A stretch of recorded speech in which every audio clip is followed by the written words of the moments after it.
हर साल केंद्र सरकार टैक्स कलेक्ट करती है, लेकिन यह कौन तय करता है कि किस राज्य को उस टैक्स में से कितना पैसा मिलेगा? क्यों एक राज्य को दूसरे राज्य से ज्यादा पैसा मिलता है? अमीर राज्यों को ऐसा क्यों लगता है कि उनके साथ भेदभाव हो रहा है और गरीब राज्यों को अभी भी क्यों लगता है कि उन्हें कम पैसा मिला है? इन सब का जवाब है वित्त आयोग यानी फाइनेंस कमीशन। 16वें फाइनेंस कमीशन की सिफारिशें तय करेंगी कि अगले 5 सालों के लिए हर राज्य, शहर और लोकल सरकार के विकास के लिए कितना पैसा मिलेगा। आइए इस रिपोर्ट को डिटेल में समझते हैं। फाइनेंस कमीशन क्या है? फाइनेंस कमीशन एक संवैधानिक संस्था है जिसे हर 5 साल में राष्ट्रपति नियुक्त करते हैं। आयोग का मुख्य काम इन 2 सवालों के जवाब देना है। नंबर 1, केंद्र के टैक्स रेवेन्यू का कितना हिस्सा राज्य को मिलना चाहिए। नंबर 2, यह पैसा राज्यों के बीच कैसे बांटा जाना चाहिए। 16वें फाइनेंस कमीशन 2026-27 से 2030-31 तक के समय को कवर करता है। इसकी रिपोर्ट 1 फरवरी 2026 को संसद में पेश की गई थी। राज्य को कितना पैसा मिलता है? आयोग ने कहा है कि राज्य को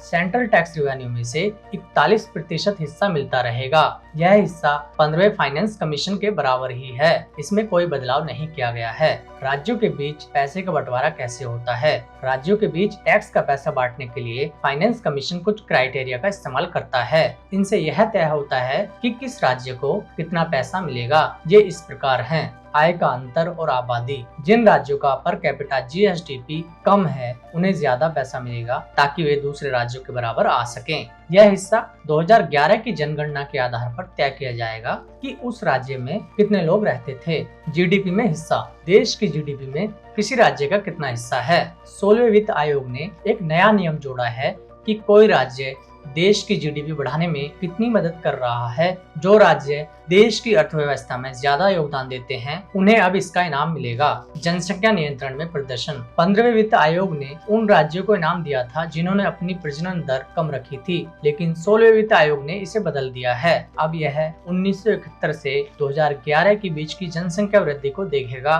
और उन राज्यों को ज्यादा हिस्सा देगा जिन्होंने अपनी आबादी को कम बढ़ने दिया है।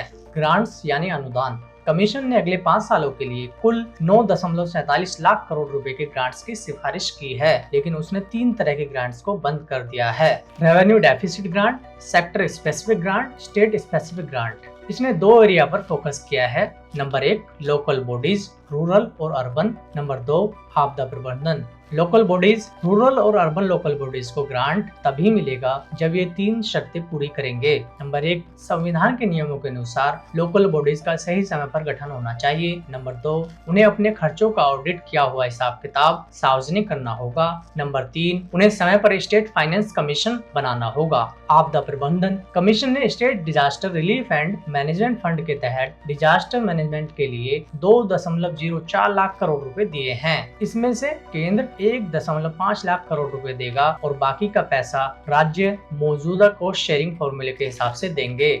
शहर क्यों मायने रखते हैं? Urban local bodies. रिपोर्ट में शहरी भारत पर खास ध्यान दिया गया है। 2 नए अनुदान इस तरह हैं: स्पेशल इंफ्रास्ट्रक्चर ग्रांट्स, जो कि उन शहरों में वेस्ट वाटर सिस्टम के लिए है जिनकी आबादी 2011 की जनगणना के हिसाब से 10 से 40 लाख के बीच है। अर्बनाइजेशन प्रीमियम ग्रांट, जिससे आसपास के शहरी लोकल एरिया की लोकल बॉडीज में पेरी अर्बन गांवों को मिलाने में मदद मिलेगी। कर्ज, सब्सिडी और बिजली। आयोग ने राज्यों को सलाह दी है कि वे बजट के बाहर से उधार लेकर अपना कर्ज छिपाना बंद करें। उसने यह भी कहा है कि राज्य अपने फिस्कल डेफिसिट को तय सीमा के अंदर रखें। साथ ही साथ घाटे में चल रही सरकारी कंपनियों को बंद करने या उनकी जांच करने और बिजली सप्लाई करने वाली कंपनियों को निजी हाथों में सौंपने की सलाह दी है। आयोग ने जोर दिया है कि सब्सिडी केवल जरूरतमंदों को मिलनी चाहिए। यह पूरी तरह से पारदर्शी और इसकी सही जानकारी दी जानी चाहिए। अधिक जानकारी के लिए विवरण बॉक्स में दिए गए लिंक पर क्लिक करें। दूसरे वीडियो और विधायी पॉलिसी पर अधिक जानकारी के लिए हमें सब्सक्राइब करें तथा हमारी वेबसाइट prsindia.org पर विजिट करें।